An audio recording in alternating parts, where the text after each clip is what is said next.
I'm a big hiker. I was doing some hiking in Utah during a cross-country trip I was taking after breaking up with who I thought was going to be my fiancée. Long story short, I caught her messing around with one of my closest friends. Total betrayal on both sides. I was 31. Utah was actually one of the states I was most excited about passing through. There are some great forests out there that I think every hiker would dream of exploring. I had picked Uinta-Wasatch Cache National Forest as my Utah destination because I had heard a lot of great things about it. One of its biggest upsides for me was that it had a lot of secluded areas that I could easily access. I prefer hiking alone, so bustling hiking trails swarming with people aren't really my thing. I picked an unnamed area of the forest and drove my car as far down this narrow access road as I could. I parked, stepped out of my car, and took in my surroundings. I geared up and checked my phone. No service, just the way I like it. I made a mental note of my starting point and began the trek. I know hiking alone in uncharted territory is dangerous, but I don't think I have as much fun following a designated route. I always download the digital map of whatever location I'm planning to explore. A lot of people don't realize that your phone's GPS still functions without service. I know what you're probably thinking, but no, I didn't get lost. I wish I could tell you that that's what the story's about. The reality of what happened to me is something I'm still trying to wrap my head around. My destination was a lookout point at the summit of the mountain, which was maybe 3 or 4 miles away. The terrain was pretty difficult, so I was only clearing about 1.5 miles an hour.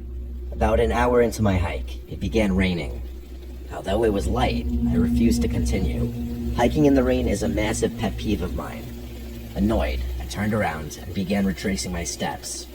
Eventually, I spotted my car in the distance, and I was relieved that this failed outing would soon be over. I reached my vehicle and was met with a horrifying sight. All 4 tires were slashed. I felt the fear start to set in. There wasn't a chance in the world that all 4 tires had been coincidentally punctured. This had been deliberate. I whipped my head around, scanning the forest in every direction. Nothing. I listened as carefully as I could, but anything I might have picked up on was drowned out by the patter of raindrops on leaves and brush. I weighed my options. Without service, I was basically screwed. I'd need to get service so I could call for assistance, but as far as I remembered, I had lost service over 20 miles down the access road. Walking back to civilization seemed like a grueling option. I needed to find high ground. Luckily, the destination I had originally sought out was just that. I had to chance it.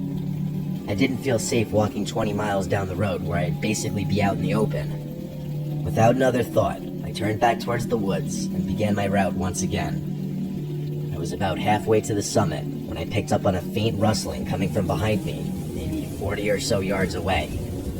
It would start and stop in tandem with my movements. I didn't want to turn and look. I just picked up the pace, knowing I was probably a faster hiker than whoever or whatever was stalking me. The sun was starting to go down, casting an eerie shadow over the forest. The rain was still falling, and I was starting to get nervous. After putting some distance between myself and whatever was stalking me, I cast an inconspicuous glance over my shoulder. I didn't see anything, but someone could have been easily hiding behind any of the countless trees in the forest. Finally, I reached the peak. By some miracle, there actually was service up there. I didn't waste a second, not even pausing to admire the view. I told the police exactly where my car was and explained what happened, including my suspicion that I was being stalked.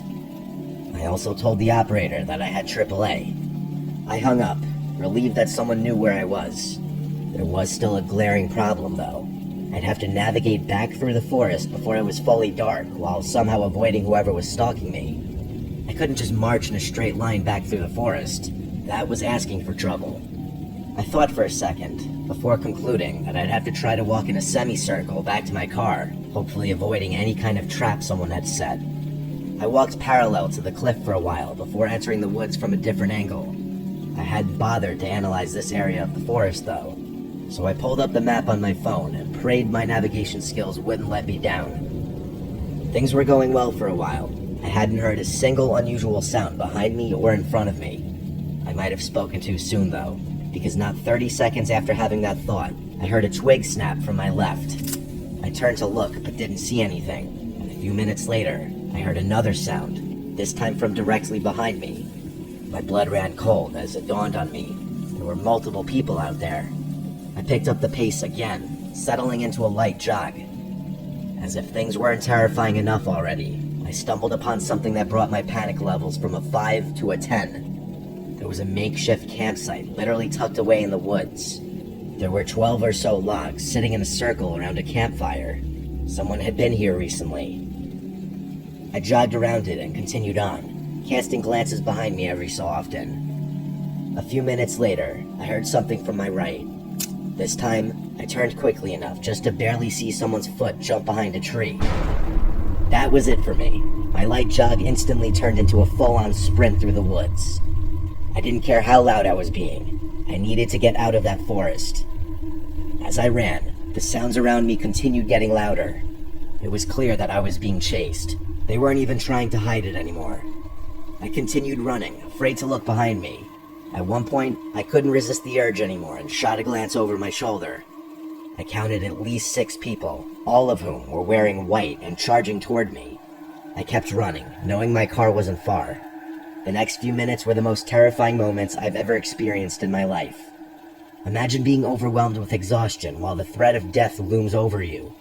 I couldn't slow down. My life literally depended on it. Finally, I saw my car in the distance, and right behind it was a police officer. I reached his car and keeled over, almost throwing up before he even had a chance to speak. I turned around, and those people that had been chasing me were nowhere in sight. The cop told me that he had gone ahead and called AAA, which I was beyond thankful for.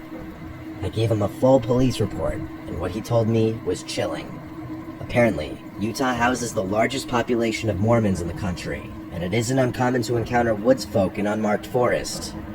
The specific forest I was exploring actually had a very rich history, especially as it pertains to woods cults and religious groups. The cop told me that I had probably stumbled upon one such group, and that I was stupid to explore a random part of the woods. In all honesty, what that cop told me all those years ago was probably true. I still can't wrap my head around this, though. If they were mad that I was infringing on their land, why not just tell me that?